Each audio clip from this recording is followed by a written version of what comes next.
Hello बच्चों, अम्मू and you channel पर आप सबका प्यार भरा स्वागत।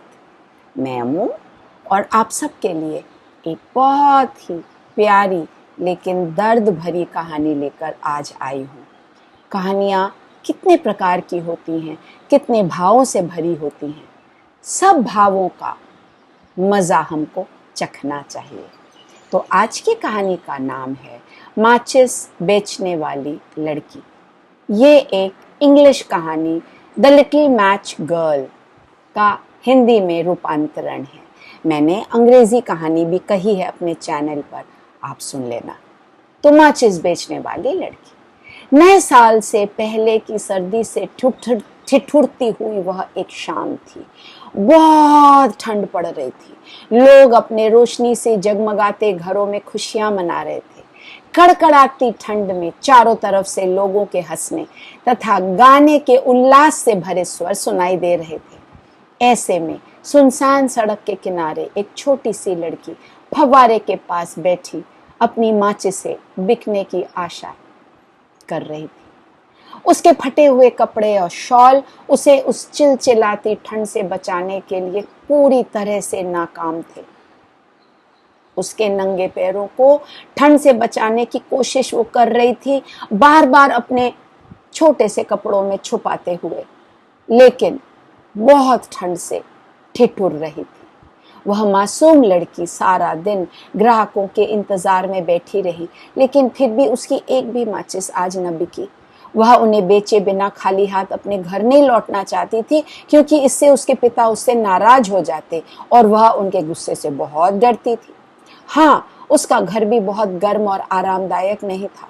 वह एक छोटी सी झोपड़ी में अपने पिता के साथ रहती थी। वह अक्सर सोचती, काश मैं भी एक माचिस जला पाती जिससे मुझे इसकी गर्माहट महसूस होती।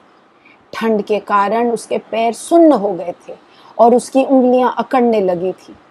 उसे गर्माहट की जरूरत थी, लेकिन अपने पिता के डर के कारण उसमें इतना साहस न था कि वो माचिस की एक भी तीली जला पाती।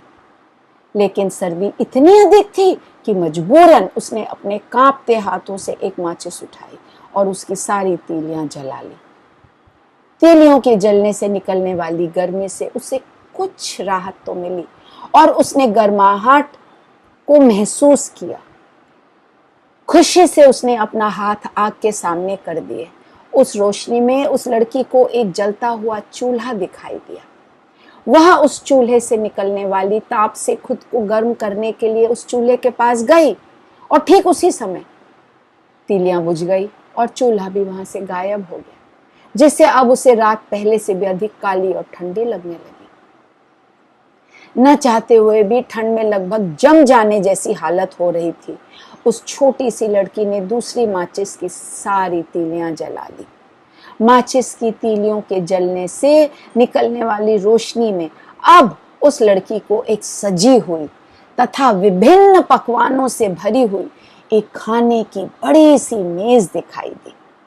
उसे देखकर जैसे ही उसने भोजन उठाने के लिए अपना हाथ बढ़ाया, फिर से वह रोशनी और वह स्वादिष्ट भोजन सब गायब हो गए। भीषण सर्दी में माचिस की रोशनी से मिलने वाली रोशनी तथा स्वादिष्ट भोजन के गायब हो जाने के कारण वे बेचारी लड़की बेहद दुखी हो गई। कितना दुख हो रहा है ना। उसे अपने जीवन में कभी भी अच्छा नहीं मिला था। इस समय भी वह उसकी मनपसंद वस्तुएं उसके सामने आकर बार बार गायब हो रही थी।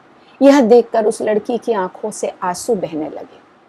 थोड़ी देर रोने के बाद लड़की ने फिर से एक माचिस जलाई और इस बार उसकी रोशनी में लड़की को अलग अलग सजावटी वस्तुओं से सजा हुआ एक क्रिसमस का पेड़ दिखाई दिया। क्रिसमस का समय था, नया साल आने वाला था। वाह, ये कितना सुंदर है। सजे हुए पेड़ को देखकर लड़की भूख और दर्द को भूलकर चहक उठी। लेकिन जैसे ही पेड़ को छूने के लिए उसने अपना हाथ बढ़ाया, जलती हुई माचिस की तीलियों से उसकी उंगलियां जल गईं और साथ ही रोशनी भी बुझ गई। वो सजा हुआ क्रिसमस का पेड़ भी धीरे धीरे आसमान में पता नहीं कहाँ गायब हो गया। तभी दूर आकाश में उसे एक टूटता हुआ तारा दिखाई दिया। और उसे अपनी प्यारी दादी की कही बात याद आ गई कि जब कभी भी कहीं कोई तारा टूटता है तो उसी समय किसी की मृत्यु हो जाती है। जरूर इस समय किसी की मृत्यु हुई होगी। टूटे हुए तारे को देखकर वह छोटी सी लड़की मन ही मन बड़बड़ाई। अब उसने अपने पिता के बारे में न सोचकर फिर से एक माचिस जलाई और इस बार उसकी रोशनी में उसे अपनी प्यारी दादी दिखाई दी। दादी! उसने दादी को देखते ही खुशी से वो चिल्लाई और अन्य वस्तुओं की तरह कहीं उसकी दादी भी गायब ना हो जाए, इस डर से वह एक के बाद एक माचिस जलाती रही ताकि वह रोशनी न बुझने पाए। दादी, मुझे छोड़कर मत जाओ, मुझे भी अपने साथ ले चलो, मुझे तुम्हारे बिना अच्छा नहीं लगता।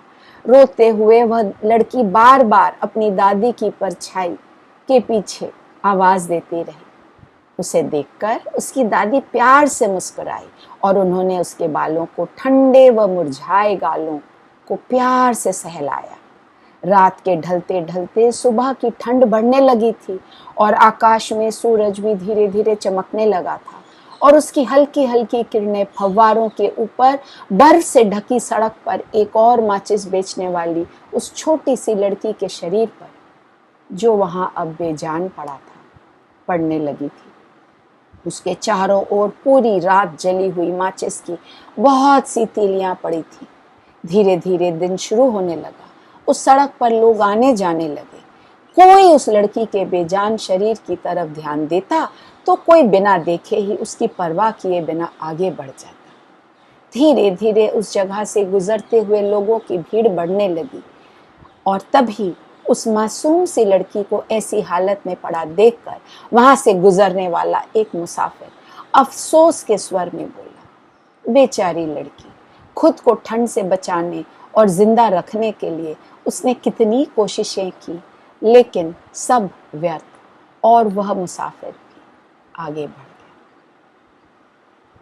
कितनी दिल को छूने वाली कहानी है ना बच्चों। हम कितने भाग्यशाली हैं कि हम अपने घरों में आराम से रहते हैं। सारी आराम की चीज़ें हमको मिलती हैं, हमारा ध्यान रखा जाता है, हमारे माता पिता हमारी सारी ज़रूरतों को पूरा करते हैं। और इस बच्ची को इतनी ठंड में ठिठुरते हुए पूरी रात सड़क पे बितानी पड़ी और उतनी ठंड में बिना ढंग के कपड़े पहने हुए उसकी मौत भी हो गई। हमको जो मिला है बच्चों, उसके लिए ईश्वर का धन्यवाद हमें रोज करना चाहिए, आपको भी करना चाहिए। और जो मिला है उसके लिए बहुत खुश होना चाहिए। इस लड़की के बारे में थोड़ा सोच कर देखिएगा तो आपको पता चलेगा कि उसके जैसे कितने और लोग हैं, बच्चे हैं जो हमारे तरह भाग्यशाली नहीं। कहानी अच्छी लगी हो तो लाइक शेयर सब्सक्राइब करिए, बेल आइकॉन को प्रेस करिए, अम्मू को मैसेज करिए और मेरा फिर से आने का इंतज़ार करिए। कहानी सुनने के लिए बच्चों बहुत बहुत धन्यवाद। नमस्कार।